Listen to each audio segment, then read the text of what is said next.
In this episode of Alaska State Troopers, the troopers patrol Alaska's version of Mardi Gras.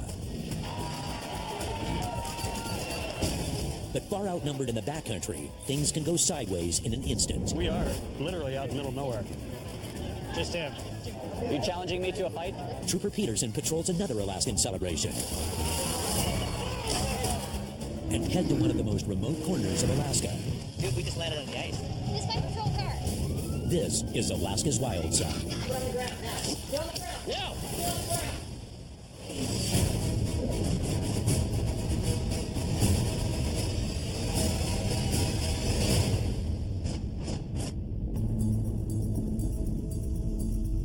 Deep in the wilds of Alaska's Hoodoo Mountains, over 12,000 people have gathered for a 4-day party, turning this typically serene landscape into the 4th largest city in Alaska. They call it Arctic Man.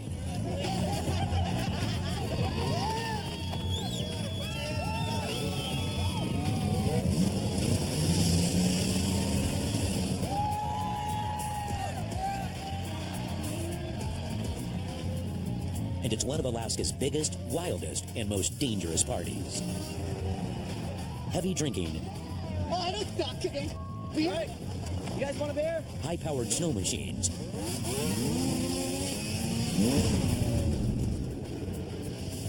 And one of the most insane ski races ever imagined. Make this event an enormous challenge for the Alaska State Troopers.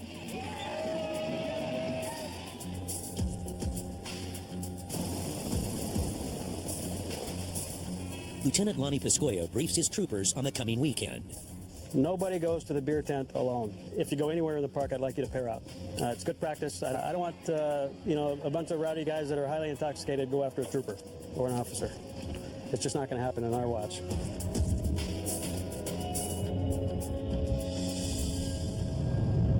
The event is 75 miles from the nearest police station and almost 170 miles from the nearest hospital. In such a remote location, the logistics of creating a trooper post from scratch are daunting. We literally have to set up another state trooper post temporarily for this event.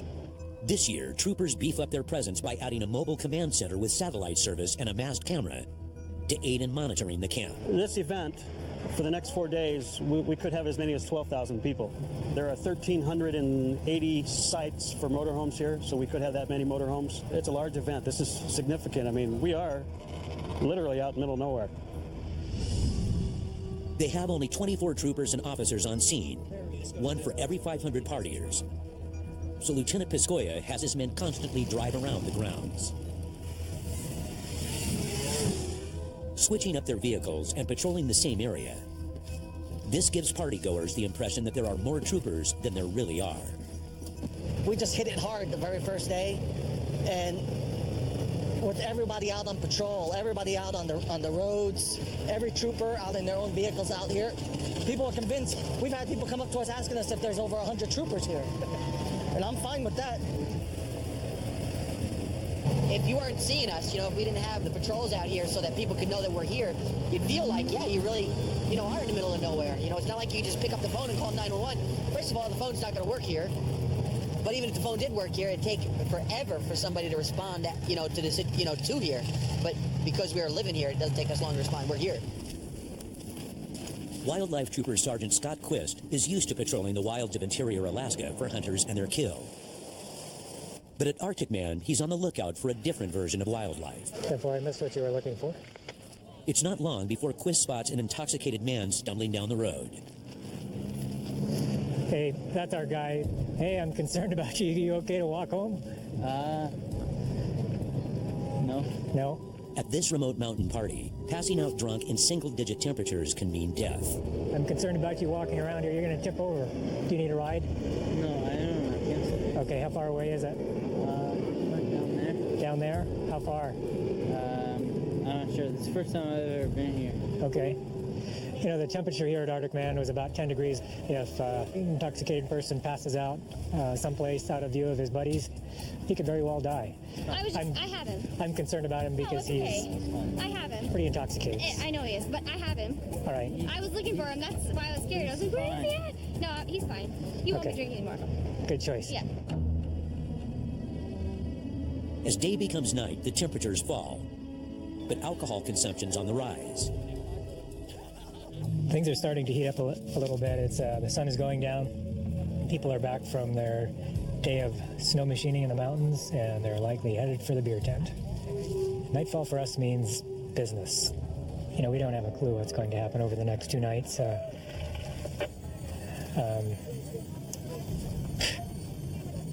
Don't have a clue. Don't have a clue. Dangerous, dude.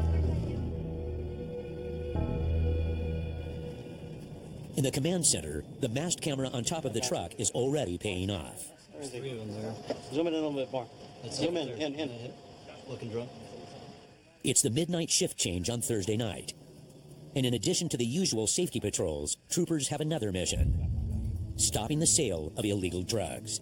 Suspicions of a drug dealer arise when a suspect offered Trooper Howie Peterson a sample of his product earlier tonight. I'm off duty, I'm in plain clothes, and I'm just standing there watching people, and stand by another trooper who's off duty, and this dude comes up to us, and he sticks marijuana right under my nose. He's just like sticking it up to my nose. He's like, dude, smell it, smell it. And I'm like backing off. I didn't even know what he was putting under my nose, you know, I don't know this guy. And so he's sticking this marijuana, I want me to smell it, you know, because it's good weed, and he probably wants me to buy it. And I just kept saying, hey man, do you remember me? And he's like, no, it smells good though, right? It smells good. And I'm like, no, do you remember me, man? Just like 4 hours ago, I talked to you up in the mountain. He's like, smell it, man, do you smell it? It smells good. And I'm like, no, I was just handing out badges to your kid. And he just looks at me and puts his hands in his pocket and just walks away. Peterson didn't arrest or cite the individual then, in hopes of building more than just a possession case against him. You guys can be on foot and be a half block away or something. An undercover unit is currently trailing the suspect. Troopers Potter and Strobel head out to back them up. It's a dangerous job. Let's go. Lieutenant Piscoya stays behind to monitor the situation from the mobile command center. We'll just watch from here. The cover of darkness helps conceal the trooper's presence. Oh, right there. You know who that is? Yeah. So let's watch this. We're following some of our undercover guys that are trying to make a drug buy from somebody, and we're just listening to them on the radio, and when they tell us they made the buy, then we're going to kind of move up and try to make an arrest. But unfortunately, we're always on doper time, so we have to respond when the deal goes down, not when we want it to. Okay, keep looking. But the undercover unit loses his visual on the suspect in the hectic crowd. The team puts the operation on hold for tonight until they can get a location for the suspect's mobile home. With more than 1,300 campsites and only 2 days, the odds of finding it without following the dealer are next to nothing. We'll give it to the next shift that comes on duty, and then the next shift after that, and after the third time, everybody will know. So we'll keep an eye out.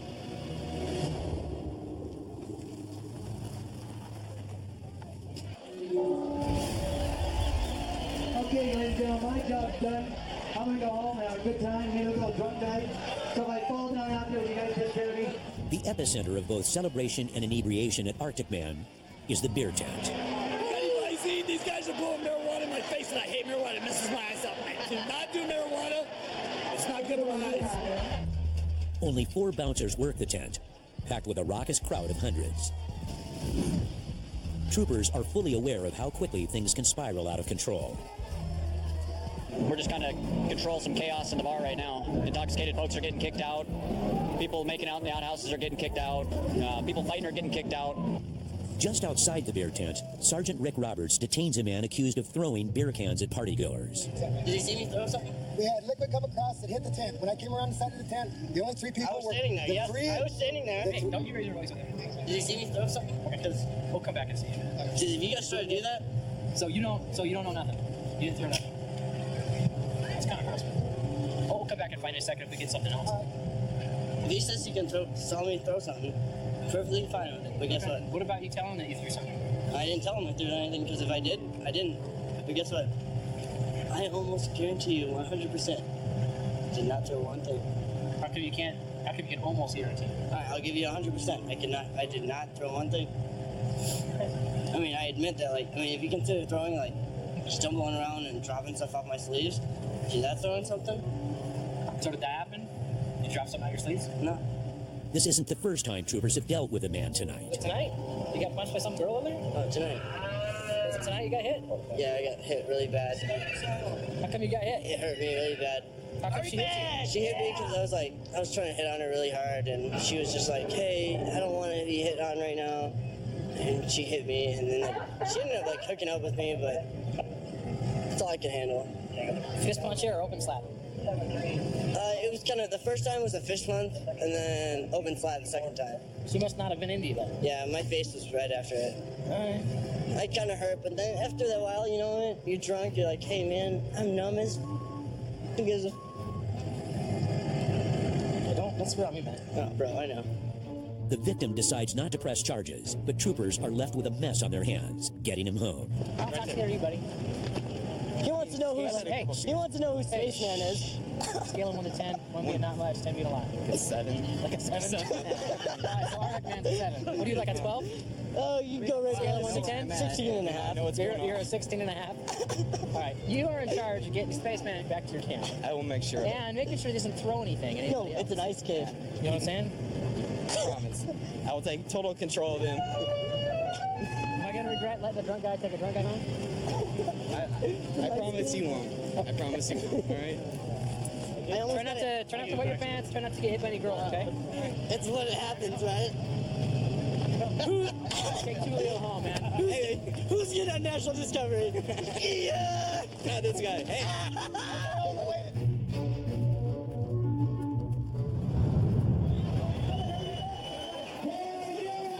Back inside the tent, a drunken brawl breaks out.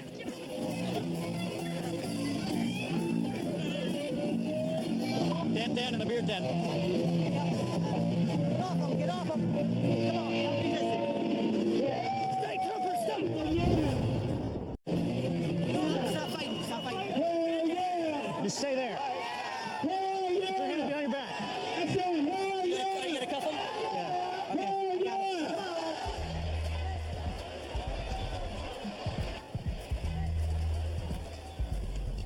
He's trying to hit me. I put him in a headlock.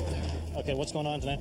Well, I mean, a friend of mine had a costume suit on, a Santa Claus costume suit. Okay, yeah. He grabbed it off his hat, so I said, hey, that's his hat. So I grabbed it, and he pulled it back, and he kind of tried to put me in a chokehold, so I grabbed his leg as I went to the ground and tried to put him to the ground as well. All right, did you get hurt at all? Did you hit him or anything No, like that? I didn't throw any swings at all. All right. Yeah, he just said he wasn't trying to start anything. He just hit him or something. Wasn't trying to piss anybody off. And then he put him in a headlock. Injuries. What may warrant an assault arrest on the streets is just a stern talking to inside the chaotic venue. No more beer tin tonight, okay? Yeah, this guy here's gonna take you home. No, will you please tell me? Music is loud, people running each other. Why would he try to hit me? I'm like, Hey, let's just let it end, okay? Let's let it end right here. Man, 2010.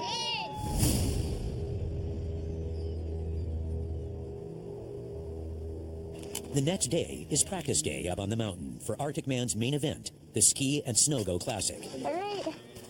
It's an event totally unique to Alaska. Skiers push off from the summit, known as the tip, through 1,700 feet of rugged mountain terrain to the canyon for the most difficult and uniquely Alaskan leg of the race. In the canyon, racers hook up with a snow machiner and are towed at speeds of up to 86 miles per hour up the treacherous slope, aptly named First Aid for its high number of crashes. You throwing it at, a 150 horsepower sled pulling you up the hill as fast as you can, pretty much staying behind an ice shredding machine throwing it at you at 150 miles an hour. So, you put a nice glove over the family jewels and get behind the sled and give her hell. From there, it's full speed ahead to the finish line. You mix the two disciplines, skiing and snow machining, where typically you have, last time I was dealing with a skier who was in a town hall meeting, they're complaining about each other, and now you bring them here and we're all in the same venue together having a great time. It's an amazing event.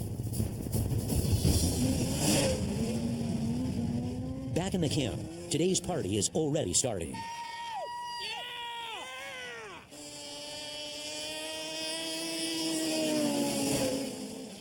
Yeah, it's pretty impressive, isn't it? Sergeant Quist gets word of some unsettling news.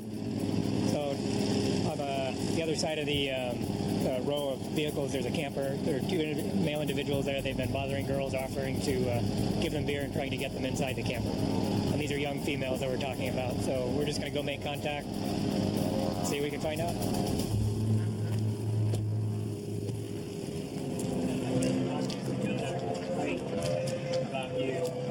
About me? About you. Okay. From a couple of girls. I don't think so. I've been married 27 years. Okay. Well, I don't know if it's true or not. I'm just telling you what. Bring the girls here and let's talk to them face to face. I'm just telling you that this is what we heard, and I want to talk to you about it, so there's no issue. Oh, no, I know. Quist just wants facts, but both father and son seem intent on grappling with the troopers. Take your cameras out of here. You got 4 kids and a granddaughter. I don't need them. No. I'm just telling you what we heard. We're doing our job. Okay, bring him here. I have the right to be confronted by my accuser. Don't tell us to get out of here. He's my son. He can stay here. Stand by. Call it in. And You we'll can get find an out. ID from you, please. Should we start the chain? Men from neighboring campsites gather around the troopers, and the situation quickly escalates. Yeah, we are counting. Hey, no, why are you touching me? I don't. It's a situation. Troopers gotta go. Troopers gotta go. Troopers gotta go. Troopers gotta go. Troopers gotta go. The angry crowd far outnumbers troopers Cox and Quist. It's time to call for backup.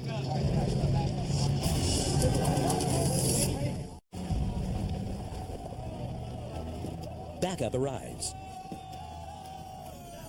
And after a tense moment, the rowdy crowd disperses. Basically, we went to follow up on a complaint and confronted the gentleman, and he started to become a little confrontational. Him and his son were starting to get a little confrontational, and the people next to him, they got involved and started grouping up and becoming hostile and confrontational. And there was just the two of us, so we called in for assistance, and they just kept ramping it up until everybody showed up, and then, you know, things kind of calmed down, and now it's settled down, and we're going to clear.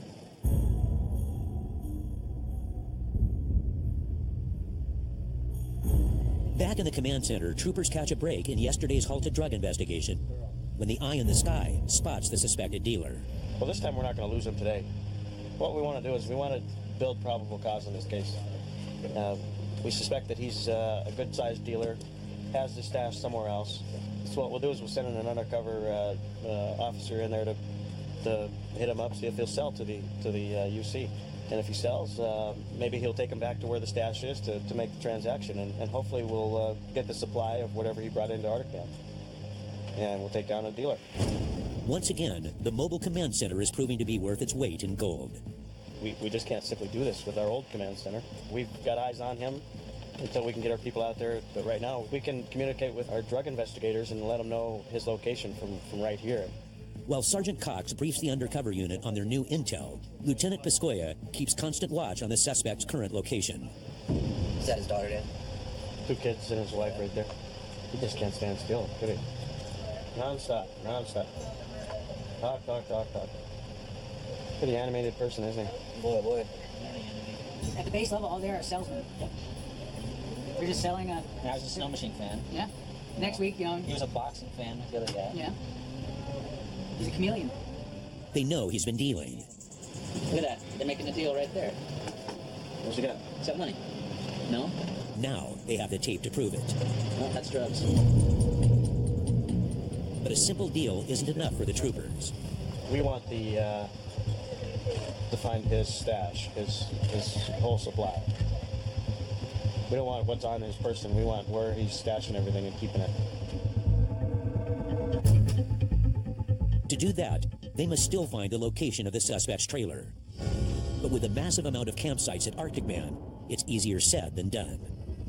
The troopers decide to get proactive and approach the suspect on foot, hoping to find out where he's staying. You guys having a good weekend? Yeah, we flew here from Portland, Oregon. Oh, no. Yeah, we came in from Portland. We flew, I live in Sandy, right at the bottom of Mount Hood. And then, yeah, we came from Oregon. We flew into Anchorage, rented a motorhome from ABC Motorhome. Drove around for a couple days, saw some whales and stuff, and then got a snow machine from Alaska Toy Rentals, and then came out here. Where'd you see whales? At water? Seward. I can all kind of sea night fjord. Yeah. It was totally cool. I've never been to Alaska. Alaska's a nice place. Yeah. No, they're out the Wow. And I've never seen a bald eagle in my entire life either. No kidding. I'm 41 years old, never seen a bald eagle. Wow. The suspect accepts Trooper Howie Peterson's offer for a ride back to his campsite. What's the problem? Find out where he's at. Yeah. This is too good to be true, guys. The Howie magic. I think he said the 780s is where they were at. Yeah, it's right there. Turn left, and it's right We over just there. barely lost him last night. You know, he went around the corner. It was just too dark, so this is good. Peterson drives the suspect all the way to his trailer. Once they know his location, it's up to the undercover unit to get probable cause for the search warrant. This is Echo 52. I just dropped off your individual. Would you like to know what spot he's in? He's in a motorhome. The plate is... Run that, Scott. It's in Riggs. With the new intel, the troopers now have the luxury to take a step back and plan out the operation.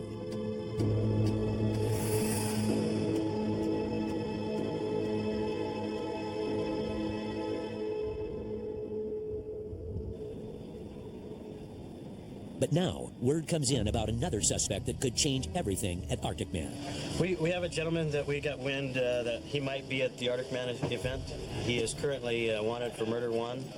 About a month ago in Fairbanks, we had a case involving several people at the parking lot of one of the local restaurants in the outskirts of Fairbanks.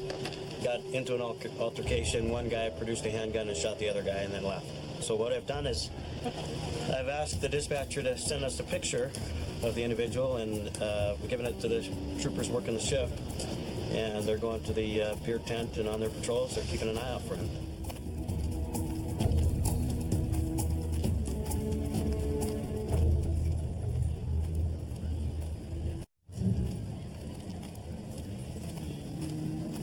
Just outside the beer tent at the Arctic Man Festival, a man calls the troopers over for help.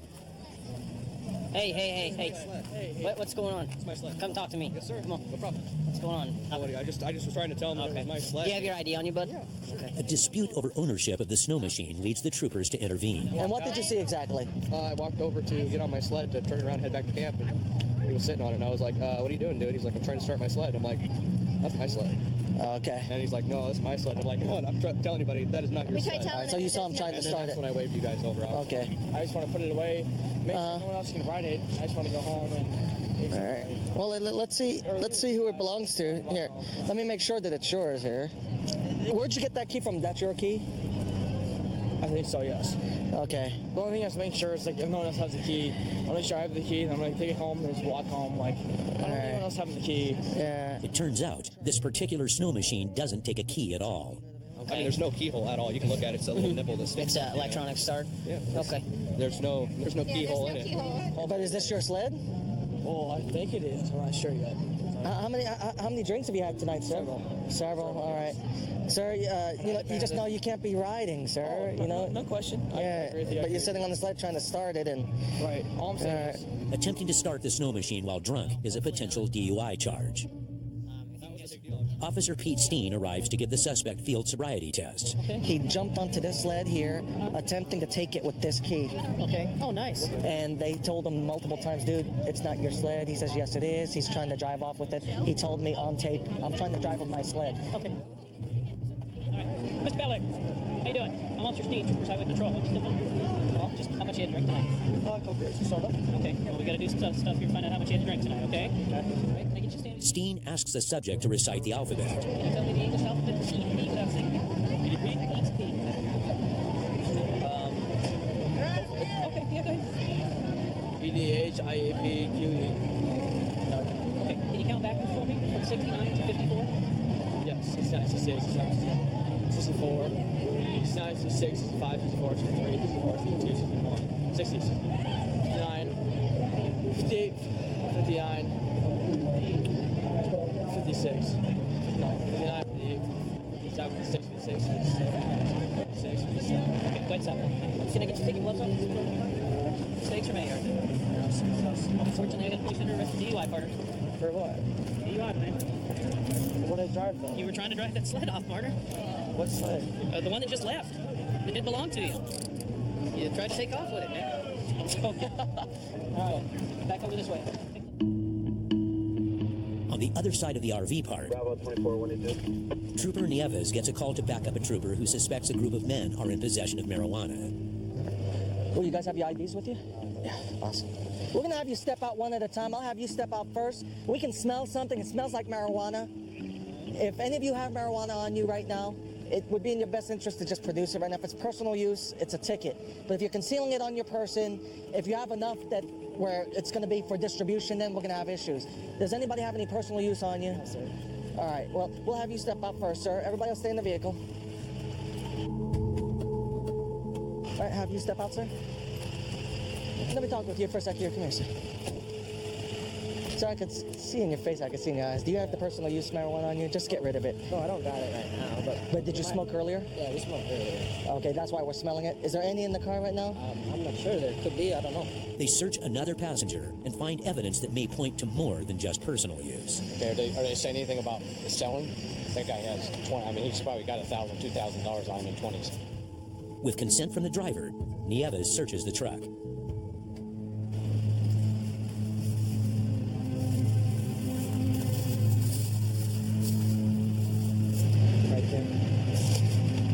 Okay. He finds what he's looking for. Although it seems a substantial amount, with no other paraphernalia, the marijuana itself is not enough to warrant a distribution charge. This isn't like Colombian smuggling quantities, okay? So that's why we're not alarmed, we're not pulling our guns out or anything else. But, okay, we can't have this stuff here at Arctic Man right now. So, does anybody else have anything on them right now that you need to disclose to me right now? I just want some lighter. All right. The individuals are cited and released with a summons to appear in court.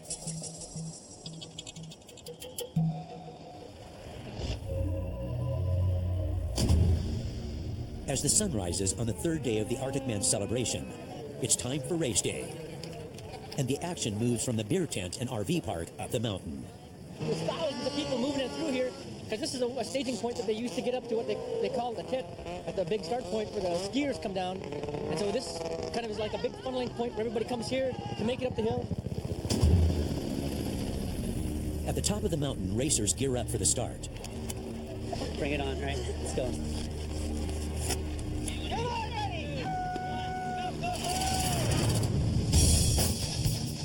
The 5.5-mile race to the bottom is off and running.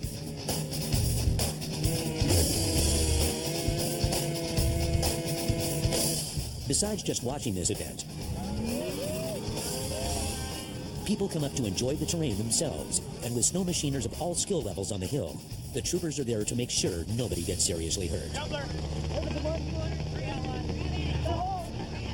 Oh, look, he's done again. The machine went right on top. Yep. It was saying that's why they're so wet. He's moving. Does he stand up or not? He's holding his leg.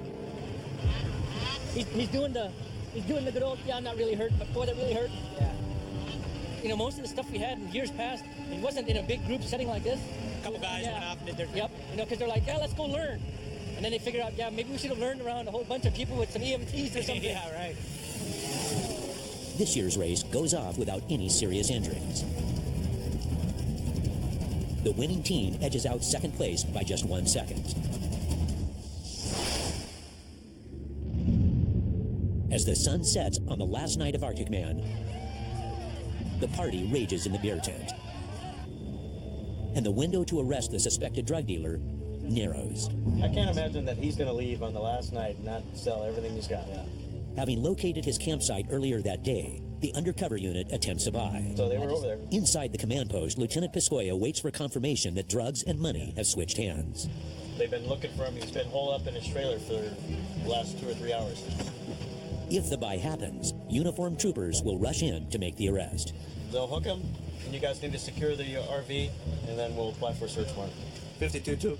Throughout Arctic Man, patrol troopers stand by for the call to action. We're going to need lots of troops on it. If it's coming to make contact with everybody. 49 copy. I'm heading that way.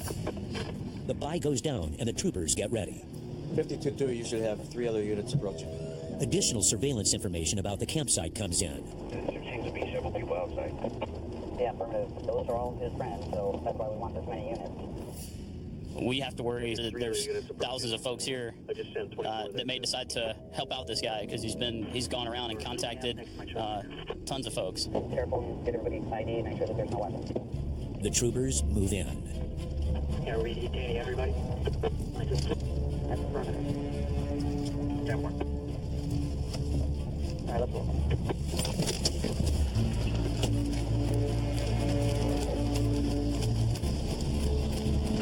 Have a seat. Sit down, have a seat. Don't shoot my dog. Well, don't fetch your dog on us and it won't get shot. While troopers quickly take control of the scene, Trooper Peterson apprehends and interviews the suspected drug dealer. I can't bring it up here. I sent it up there. I'm not going to let it. I did because I have that. That's from my house. From the mail? Yeah, UPS did. The suspect continues to deny selling anything at Arctic Man, unaware that he sold to officers minutes ago. I did not sell that. I give that to my patients. And it is totally 100% legal. Maybe not here. I'm sorry. I brought it to your state. So what were you thinking when you came up to me with the weed? I mean, like, at what point did you recognize that I was a cop? This is what I told my wife this morning. I said, remember the guy that handed us the badges? Because I know you were probably a little tripped out about it. I did. I got home and I said, remember the guy that handed us the badges, that put the badges on the kids at the snow machine? And she was like, I give you badges and you give me pot. That's how it works. It's ironic. I should watch my P's and Q's, shouldn't I? Investigator Scott Johnson takes it from here. So you've been going around Arctic Man giving samples, right? I have. Okay, you're not selling any weed. I have not sold a single bit of it. Do you know what I've given probably an ounce of weed away to everybody? Okay, so you have sold no weed to anybody? Zero. Okay, all right. Because obviously in the state of Alaska, it's a crime if you sell weed, right? I have not sold weed. Right, you understand that it is, right? Probably in Oregon too. It is, totally, 100%. Oregon's the same way. I don't sell weed to those people. I give them weed for... So if I asked anybody around here, hey, did he give you weed tonight? And but they won't say you sold it. Go, start asking. Did he have any money on you? Yeah. I have money on my own, though. Right. Would it surprise you for me to tell you that the guy with the afro tonight, he's an undercover? Okay? And what we do is we have money that we photocopy before we give to you. Would it surprise you that this is our money? No. Because you sold us weed tonight, $150 worth. Okay? The bottom line, you can't sell weed in the state of Alaska for profit. Can't do it. Troopers transport the suspect to Arctic Man's mobile jail to await charges. With the suspect's consent, the undercover unit searches his RV. What they find will determine the severity of his charges. And just like the undercover officer advised that we'd find, he saw this when they were originally weighing it out, that we'd find the additional marijuana. It looks like he's actually shipping it up here in jars. The scale for weighing it, there's a grinder to chop it up with. He has papers for smoking it. Also, this is actually hash oil, and it's going to be in here. This is an additional felony. And he's been selling like a madman throughout the Arctic Man. He doesn't have very much left. He was trying to offload the rest to our undercover. The evidence is enough to arrest him for 2 felonies. I don't think we ever would have found this guy had we not been brought back by Trooper Peterson, so that worked out really well. After a 4-day shift, the Arctic Man Festival wraps up.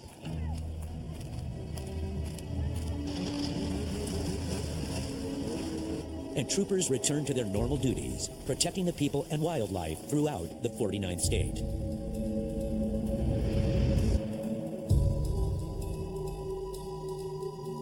For Trooper Howie Peterson, this means back to Girdwood, where he's on duty at yet another Alaskan springtime tradition, the 33rd Annual Slush Cup. What are you supposed to be anyway? Like Captain Alaska or something? That works. I've been calling myself AK Danimal. Oh, that works. But, you know, everyone says Mr. Alaska, Captain Alaska. You know, that can work too. Right. I like it. Yeah.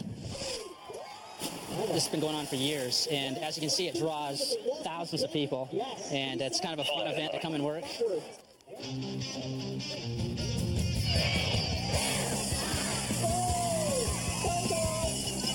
Right now, everyone's watching people ski across a little pond, and as soon as this closes up, we're going to have thousands of people trying to get into their vehicles and drive home or party. It's going to go all night. It's going to be fun. Spectators watch as skiers and snowboarders attempt to jump an icy pond.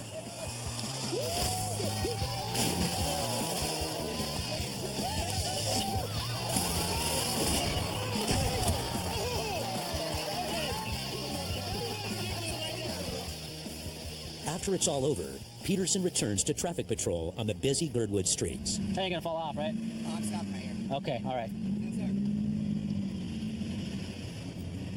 Barehead. It sucks when your barehead gets away from you. It's not long before another passing driver gives him an earful. You hear that?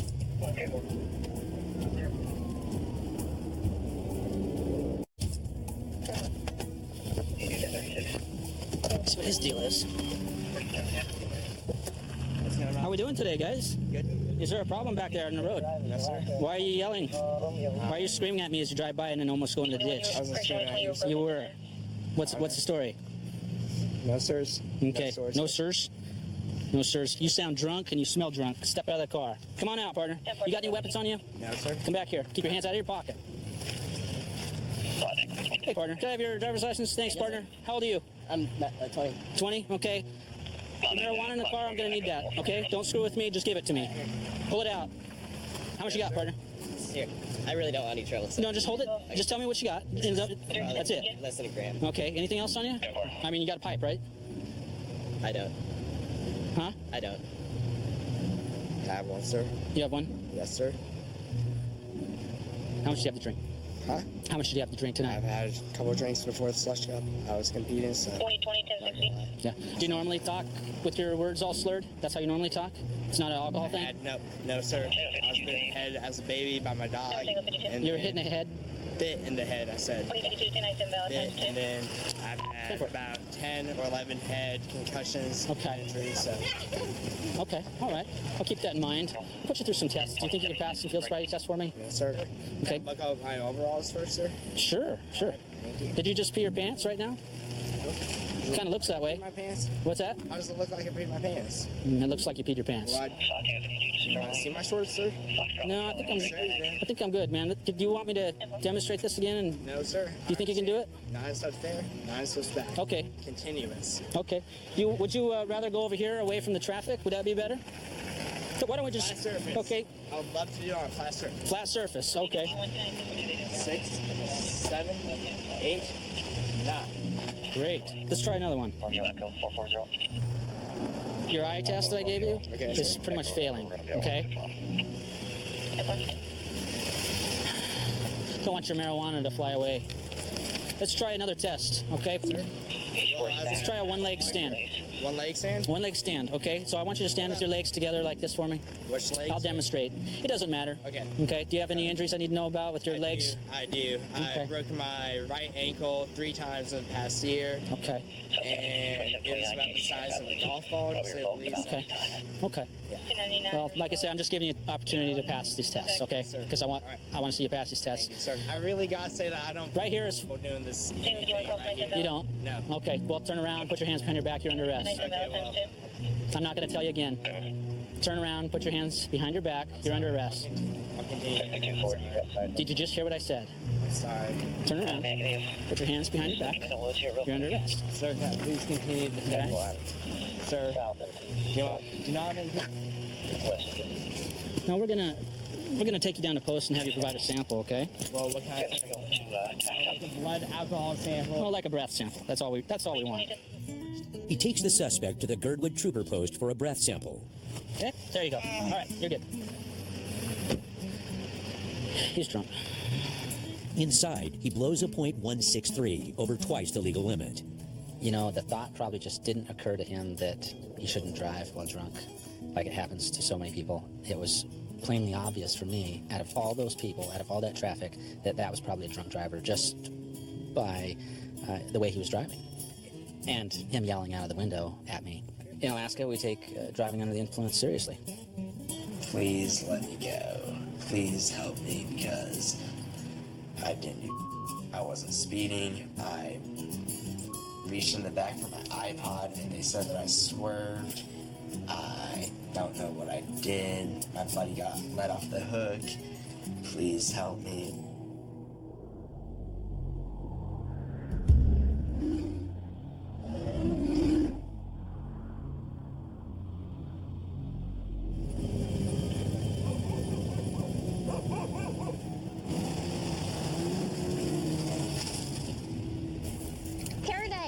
This is paradise. Trooper Aileen Witrowski is stationed in Nome, Alaska, 100 miles below the Arctic Circle. She is the oversight trooper for the neighboring village of Diomede and is responsible for upholding the law in arguably the most remote village in the entire United States. I'm the trooper oversight for Diomede, and I haven't been there for a while. We could spend one night there, or we could spend 4 nights there. Kind of depends on what Mother Nature has in store for us. Diomede Village is on the island of Little Diomede. It's just over 2 miles east of Russia, in the middle of the Bering Strait, and 27 air miles off the coast of mainland Alaska.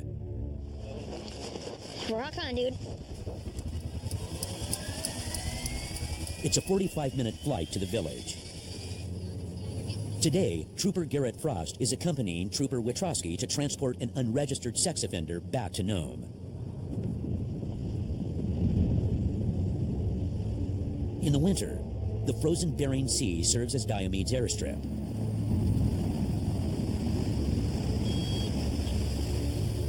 But when the 4-foot ice melts in the springtime, the village is only accessible by helicopter. Welcome to Diomede, Little Diomede. Yeah, the ice jungle. Yeah, with the wind, it's probably 50 below right now. Or are you gonna work in law enforcement where you land on the Bering Strait on ice? We're standing on ice on the Bering Strait. And you're only, what, a couple miles from Russia? We're gonna go to town. This is our taxi. This is my patrol car. With just one flight a day and no holding cell in town, troopers must arrest the unregistered sex offender quickly and get him on the plane. The outside temperature is minus 50 degrees, and in one of the most remote towns in the United States, there aren't many places to run. Troopers are confident the man is home. The plane waits on the frozen sea as troopers take the man into custody.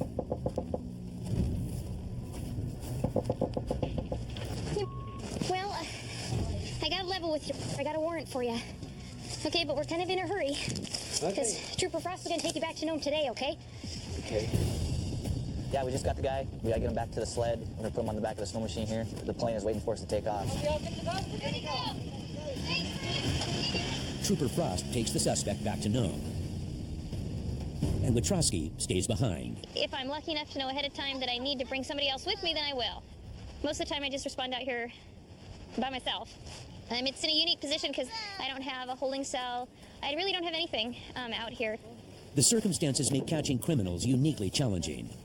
It's not like they can run away, but they can hide. I mean, it's their home court advantage, so they can hide, and, you know, some people do.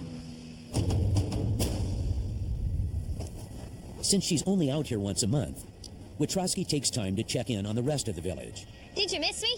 Yep. Well, I'm here to keep an eye on you. Take it easy. Hello, how's it going?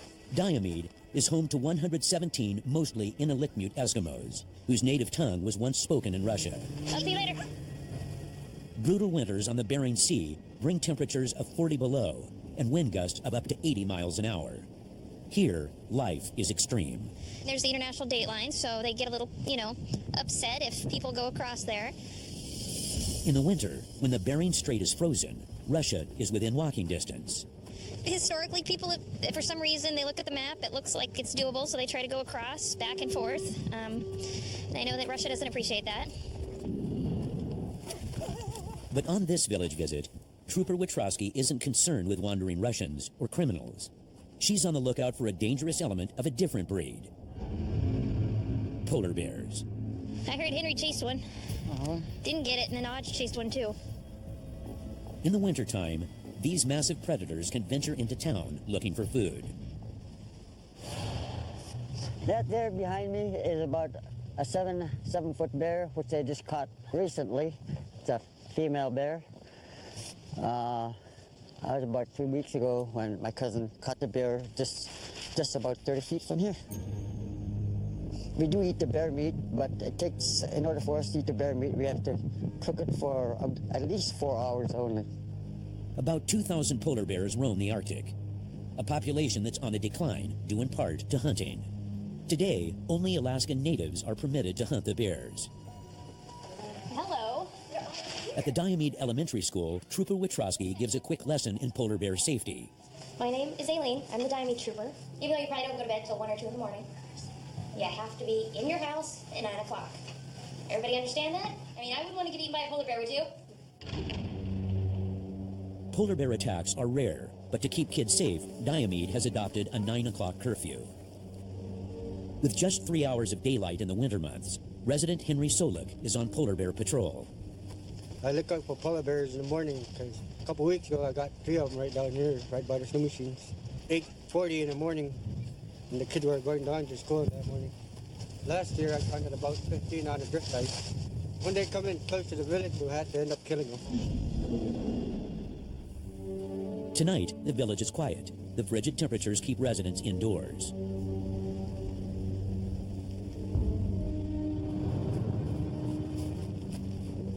After a 24-hour visit, Trooper Witrowski heads back to Nome. Yeah, it's always good to go home. Always good to go home. But yeah, the planes here are going to go back to Nome. And it's far out. Well, I think it's up the same as yesterday, about 50 below.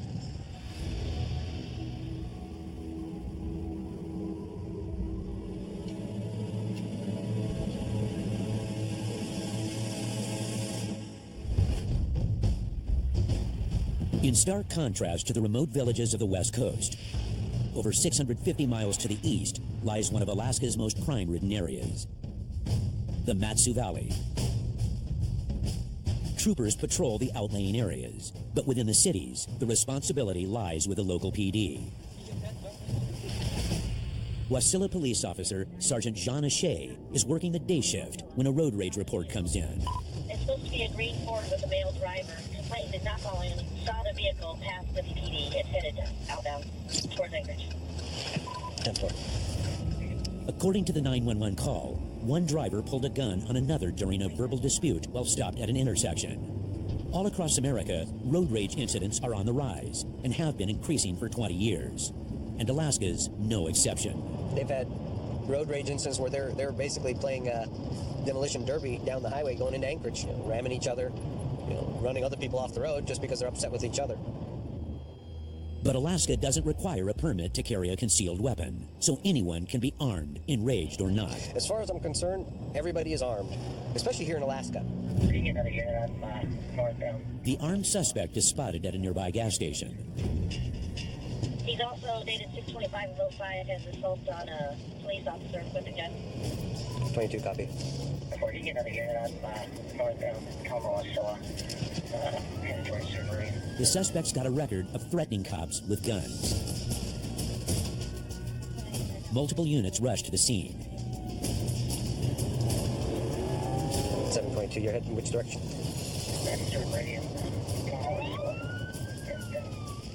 22's out with 7. They spot his vehicle.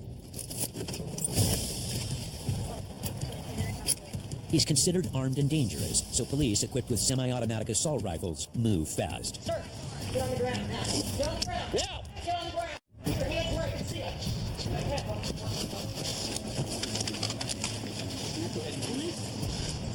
Okay, you have a weapon on you at this time? Where is it at? Right here. Lock. Do you have any others?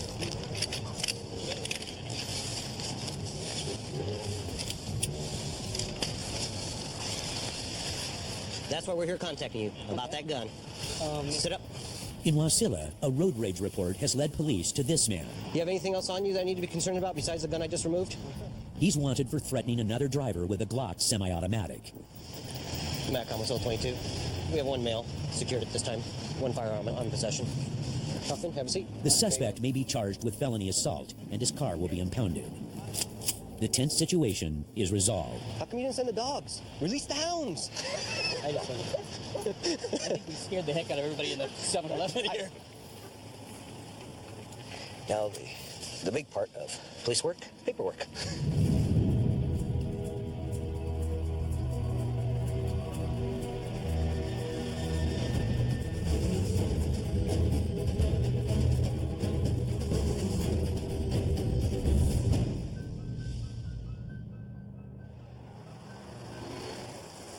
In Alaska, there's a startling epidemic taking lives, one that's specific to the native population: suicide. With the shotgun loaded to her head, she's not shot at this time. We're trying to find her location. Right now, all we know is there's a female holding a shotgun to her head. She hasn't shot herself yet. We're pretty far away from where the location's at. We're probably about 20, 25 miles away. This road is really windy, really icy right now, so it's going to take us a lot longer than the other units to get there. Trooper Garcia floors it across the valley to stop the woman from shooting herself. 1B20 Mac. Then another call comes in. Reroute you to 3 Bears on Pittman. Male there is saying he has suicidal thoughts. Here, the suicide rate is among the highest in the world, and the rate among natives in Alaska is 5 times higher than the U.S. population. We've got a second call for a second suicidal individual. This one is right next to our Matsu West post. A fast response can mean the difference between life and death, so dispatch sends a unit in the vicinity to help the woman, and Trooper Garcia heads to the closer of the 2 calls. Up here, it's sometimes you'll get something like this where you get 2 or 3 calls like this. A lot of the times, being too cold, not having the sun, being, darkness for so long, all this other stuff pushes a lot of people to the edge. And if we can get there before they do that and try to talk to them and, try, I'm not a doctor by any means, but if we can get them to a doctor or somebody they can talk to, that might save their life tonight. 16, keep on traffic. How you doing? I don't feel good. You don't feel good? What's wrong with you? What made you come down here? It's bad. Wait, do you want to hurt yourself? Or did you have a way, are you planning on hurting yourself or anything? Hitting myself. Hitting yourself? Hanging myself. Hanging yourself? Yeah. I got bad thinking. I understand where you're coming from, and it's, sometimes it gets hard, but, I can't sit here and preach to you, but, like I said, you sound like a really nice guy, but, is it really worth hurting yourself for something, that can be fixed later on? So if we can get you some help, or somebody you can talk to, that's the best thing we can do. Tonight, Trooper Garcia is successful. The victim agrees to accept a ride to a mental health facility for help. Unfortunately, that's not always the case.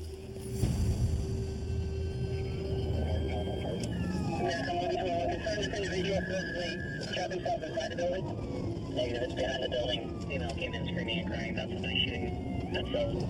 10-4. We got a subject who supposedly just shot himself. Apparently the female who found him heard a gunshot outside, went out to look and found him.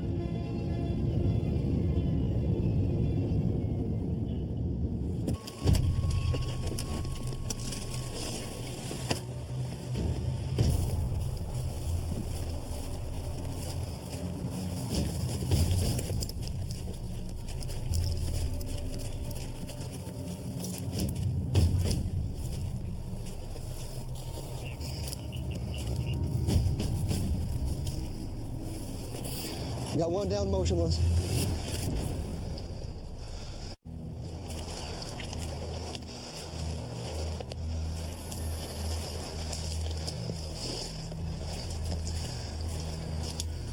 Back on 1B22.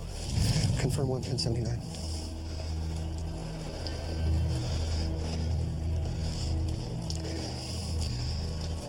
They can respond in. Have them respond in on the west side of the building and walk up behind 1B21's patrol vehicle. 10-4. Trooper Doug Cook finds a man who has taken his own life. Okay. MAC on 1B22, EMS can 1022. Medics will take the body, but he must investigate and secure the scene. Okay, most of the spatters over here. Stop, don't go any further. Hey, mister, this is Trooper Cook out in Palmer. Well, I've been better.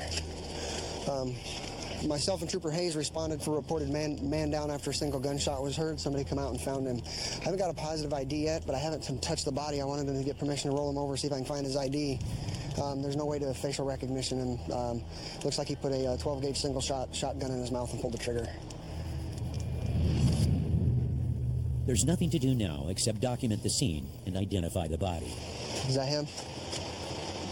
Yes, it is. Okay. Sad. It weighs kind of heavy on my heart that somebody thinks this is the only way out. He sent a very disturbing, quote-unquote, disturbing email to his father in Idaho. That's the reason why his father's been calling frantically. For me personally, I don't see how things could ever get so bad for me that I would take my own life in such a manner. And it just weighs heavy on my heart that somebody felt that they had to. It's a call that no trooper ever wants to respond to, and one that's extremely difficult to deal with. I compartmentalize.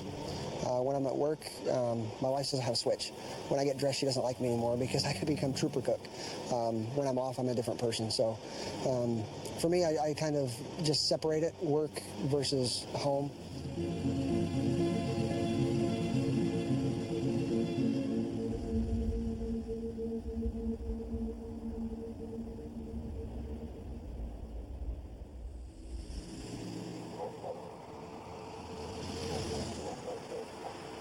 Trooper Stryker has been on the job for 3 years and patrols the valley on day shift. Day shift can be kind of a challenge. It can be a little bit boring if you're just waiting for calls to come in all day long. You got to be proactive and get out and do stuff. Today, he's patrolling a nearby airport for suspicious vehicles. Come out here before and there's 4 or 5 people out here with, semi-automatic guns of all kinds, just banging away. A little bit leery when you first pull up. You still got to make contact.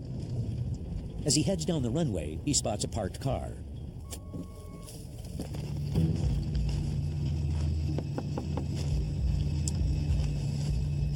Hello there, state troopers. Can you open the door, please?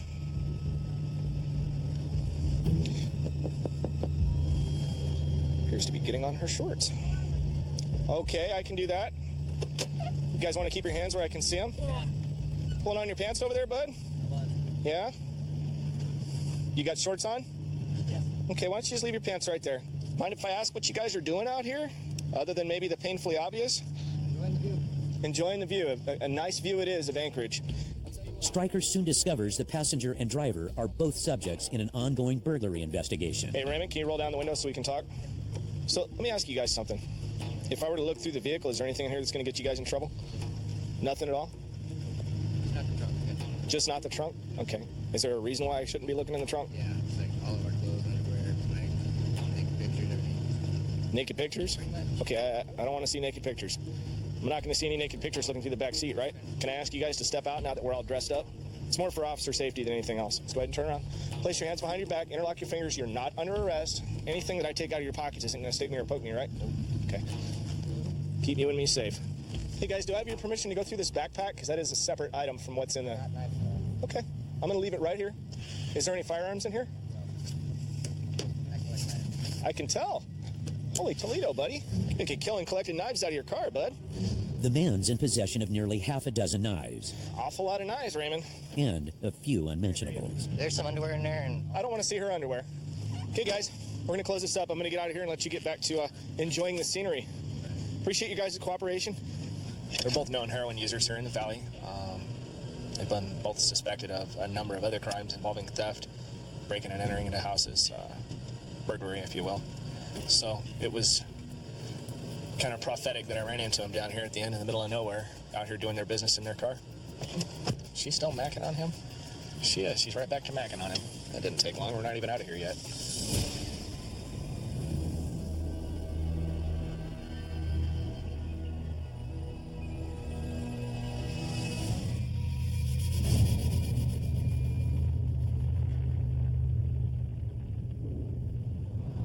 Over 100 miles south on the Kenai Peninsula, Soldotna's Trooper Christensen responds to a domestic violence call. Right now we have a call that's reported as a disturbance.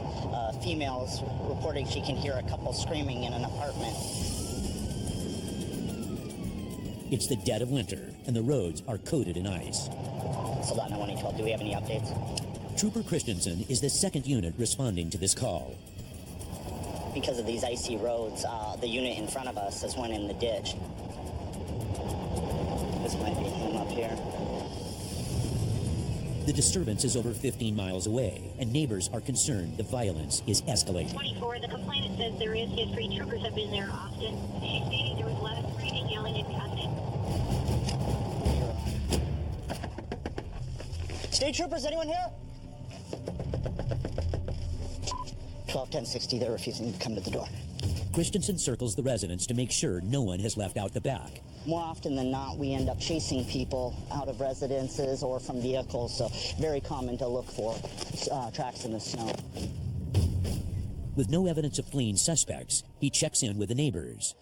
So what all did you hear in case I need to break the door down? A lot of yelling, a lot of throwing things around, and then they were, at one point, he was yelling at her, telling her to shut the f*** up, and then at one point she's like, yeah, like it goes on a lot of nights. Was this the worst you had ever heard it? Oh, yeah. Okay. The screams are now silent, leading Christensen to believe that the woman's life could be at stake. You need to come to the door and talk to me. 12-10-60, change of plans. We're going to make announcements and probably make entry. The guy in apartment number 1 said he routinely beats the hell out of this woman and then refuses to answer the door when people come. The history of calls at this address and an assessment of the current situation leads Christensen to act accordingly. We're going to break the door down if you don't come talk to us.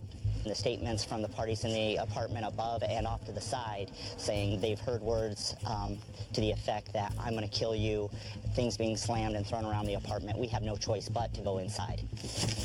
This is your last warning. You need to come to the door and talk to me.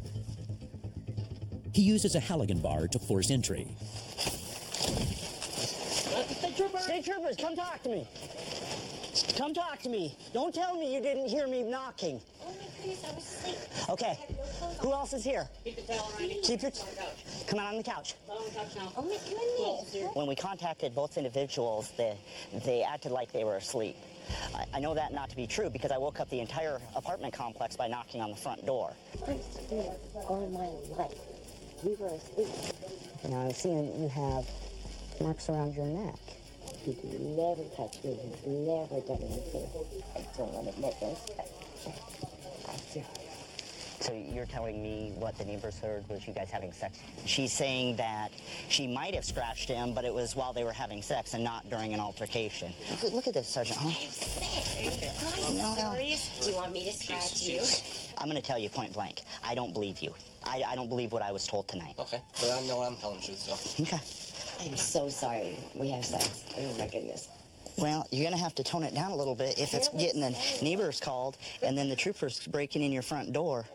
I believe more happened. However, there's just no way to connect the dots here.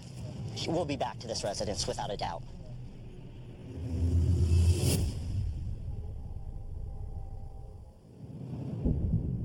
In urban Alaska's Mat-Su Valley, Abraham Garcia has been a state trooper for over 2 years. He's one of only a handful of Hispanic troopers in Alaska. My family, they never thought we'd have Hispanics up here. You know, I'd explain them and remind them every time, you know, that there are Hispanics, there are people that speak Spanish up here, that's their first language. Tonight, he's responding to a call from a man trying to pick up his kids, but his ex is refusing to answer the door. Still officers already on scene, and it's just right outside the city limit, so they're requesting AST assistance. How we going? It turns out that his ex has a restraining order against him, year-long. It says that he's not supposed to have any contact with the resident. Hey, you want to come on over and talk with me in the car really quick? Sure. You're not going to jail yet. I'm going to talk to you really quick, all right? Find out what's going on. I let her know that I'm going to be late because they're always closed up. So okay. So she said, this sounds like a personal problem for you. Mm-hmm. And I said, why you have to be such a... And then you just showed up and she wasn't here? You knocked on the door? Yes. You rang the doorbell? Yes. Okay. How you doing, sir? Good. Inside, the man's ex-wife is livid. Of course they have to send them only one Mexican police officer, and if it was me, you know, the up thing is, I'd be in jail for Yes, I would. You guys would be taking my ass. You know what? I'm not going to argue with you. The point is, he's still violating a restraining order. He's sitting there harassing me. I mean, he sits there and does it on purpose. This is not just because I'm Mexican. It's funny, but this is what I'm looking for. You see that? Mm-hmm. That tells me he's not supposed to be anywhere. See? Okay. So it's not, I'm looking, you got to realize something. Okay, but you got to realize I got to make sure that I can meet the statutes by law. Yeah. All right, you want to turn around for me? Although it was the man who initially called the troopers, he is placed under arrest for coming within 500 feet of his ex-wife, a violation of a restraining order. So at this point, what's going on? At this point, you're under arrest for the TVPO violation, protective order violation. So you're just going to leave the car here? For now. Okay. I mean, I don't know what's going to happen right now, so... Well, right now you're going to jail. They transport him to the Mat-Su Valley pretrial facility. Go through these doors over here. She left me and my sons when the youngest one that is 5 now, he was 6 months old. And she came about a year ago. She said she's dying from leukemia. So I paid her ticket to come here just to see him. And then after that, she goes and put a restraining order. And I cannot even go and see my kids. I mean, I can't believe it. I mean, sometimes I guess when you try to be nice to other people, that's what you get. Come on in.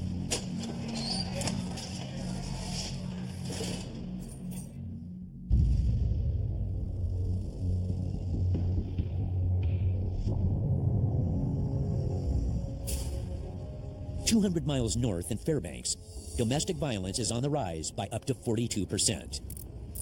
All right, and then just up to these numbers right here. Tonight, Sergeant Rick Roberts is on swing shift, the most popular shift for domestic violence calls. We're going to the hotel out of college. Somebody's holding somebody down. Mom's holding somebody down, or daughter's holding somebody down. The daughter was arrested for assault. I think she said at Christmas or Christmas Eve. 27 AJ, right? Who's in here with you? Ma'am, do you need a medic? Troopers make contact with a daughter who became violent with her mother in a fit of rage. Hey, troopers, open the door! What? I'm tired. Open the door. Put your hands behind your back. I didn't do nothing. Hey, stop Hey, stop fighting with the trooper. Stop fighting with the trooper. Hey, stop fighting with the trooper. Stop fighting with the trooper. Stop fighting with the trooper, okay? Give us your hands. Just 2 weeks ago, the girl was placed under arrest for assault, but was released from the juvenile youth facility due to mental health issues. Hey, we're gonna listen to you. I just need to put some pants on you, okay? Roll up. Don't fight. I mean, I don't want to take you out of here in your underwear. It's cold, okay? I'm not going anywhere. Well.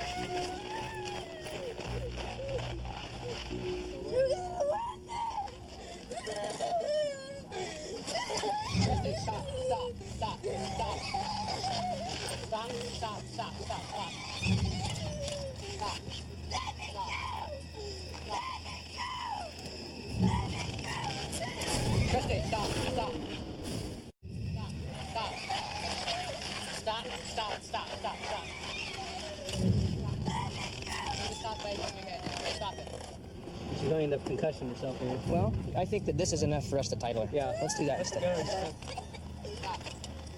All right, why don't you have EMS respond over here? Reason for us not transporting is we can't secure her enough without her harming herself. She's thrashing around the back of the patrol car cage. She just needs help. So we're going to take her to the hospital. The safest way for us to do that is in an ambulance because we can't secure her well enough in a patrol car. For her own safety, they will hospitalize her overnight. Okay, dump her down quick.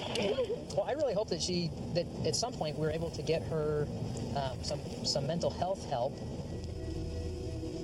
And we're hopeful that the doctors can start that process tonight.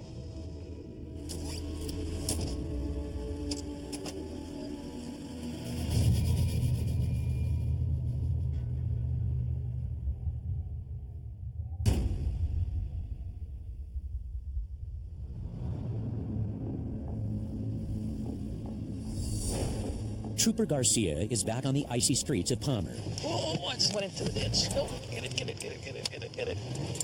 out. Yep, I'm up. Tonight, he's on the hunt for a wanted felon with a history of running from the cops. Some of these individuals, they're not going to go to jail without a fight. He's supposed to be staying with his mom at her house. Troopers arrive at the suspect's residence and approach discreetly. Good evening, guys. Any here? No. If he's here, he's up the house. After talking with a neighbor, Garcia heads up to the house. Got somebody in the doorway.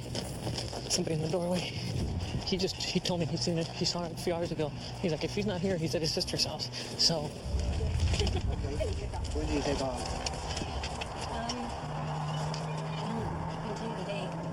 Days, weeks, months. What did that guy say? He's in within a few hours.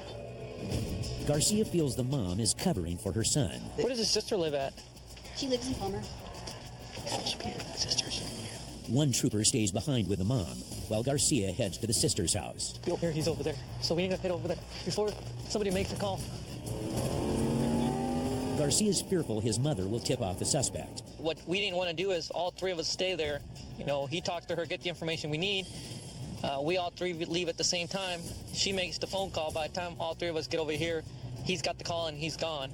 This way, when he's done with her, I'm already on the area. I'll be there waiting for him. Her address book had it listed. Something wrong here. It looks like that apartment complex has been boarded up. Troopers suspect the man's mother could be buying him time for a getaway. Yeah, it sounds like it's just he's given us, a bunch of addresses. Despite the family's best efforts, Garcia thinks he's found his man. Maroon station wagon. Oh yeah, there it is. 2231. I've got the maroon station wagon parked outside 330. The only bad thing is, I'm waiting on the other guys to get here if they're gonna come on over. I don't want to knock on the door and somebody jumps out the back window. He's tall and light, so possibility he might run. The officer at the mother's house gets the felon on the phone and thinks he's held up at the apartment. What's going on? Where's he at? Backup quickly arrives. One of these, I don't know. He was inside the house. He's in there. I know. Let's go. Garcia moves in on the apartment to make sure the suspect can't make a run for it. Go around the back.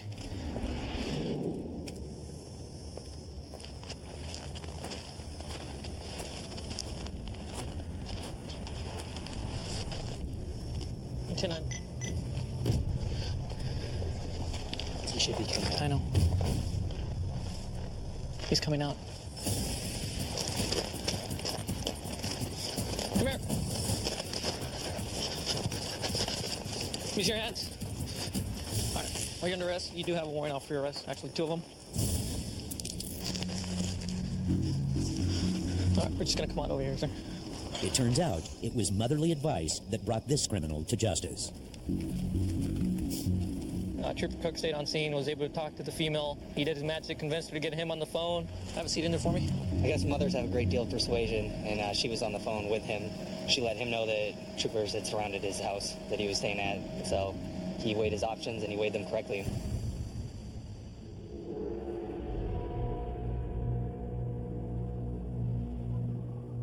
In the Matsu Valley, Trooper Ronnie Simmons arrives at the scene of a crash. How you doing? Pretty good, man. How you doing? Good.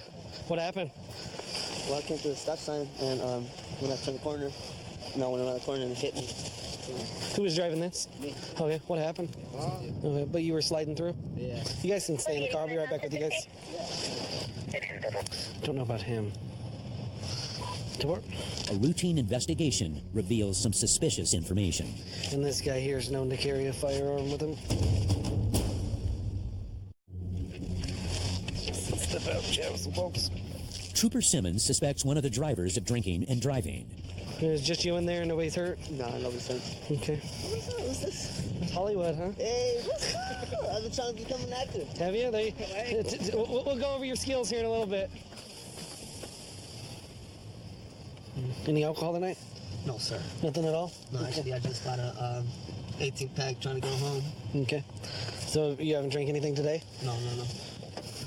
Okay, can you just take a breath and blow like you're blowing through a straw? Keep on blowing until it shuts off.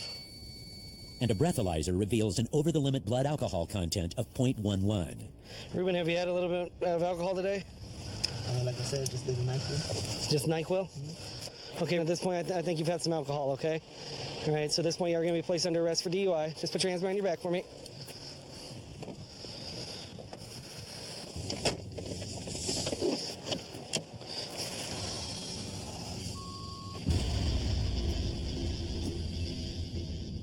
Yeah, I'm a rapper. I make music. I'm gonna have to make one out of this one. I just got arrested and this sucks. I guess the officer thought I was drunk, but I'm not. I'm just kind of sober. It's kind of crazy, the fact that I'm over. But it's cool. You know how I do. But don't get it twisted, ladies. Don't get confused. As it wasn't my decision to be stuck in this ice. Alaska's beautiful. Only when the sunshine arrives. And I'm in the back of the cop car. I guess we are through. Thank you, officer. I'm just playing. No, it's all good, man.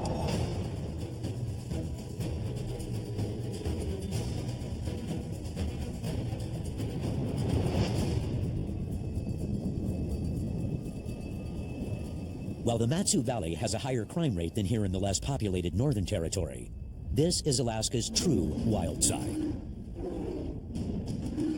Wildlife Trooper Loring patrols all of Alaska's wild Arctic and does it completely alone. I'm stationed in Kotzebue, Alaska, roughly about 38 miles north of the Arctic Circle. I'm the northernmost game warden in the country at this particular time. I'm the only one basically north of the Arctic Circle.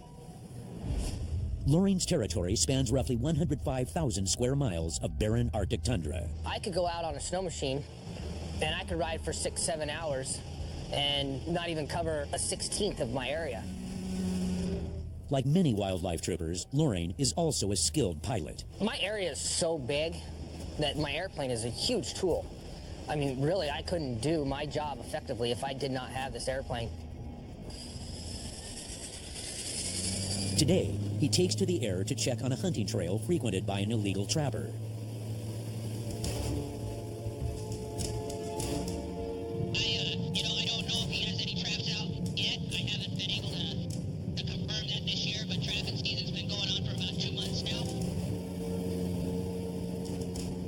The illegal trapper is already behind bars, and Loring wants to make sure no animal traps have been left behind. A check of the area reveals the snowy ground is undisturbed and free of traps. It would probably be safe to say that he hadn't been out this year because that's usually his route of travel, and I can clearly see that he hadn't been out there this year. With limited daylight, Trooper Loring heads back to Kotzebue for the night. Weather permitting, tomorrow he'll be back in the air once again, single-handedly patrolling the rugged Arctic of Alaska. This is my office. It beats a day sitting behind the desk, I'll tell you that.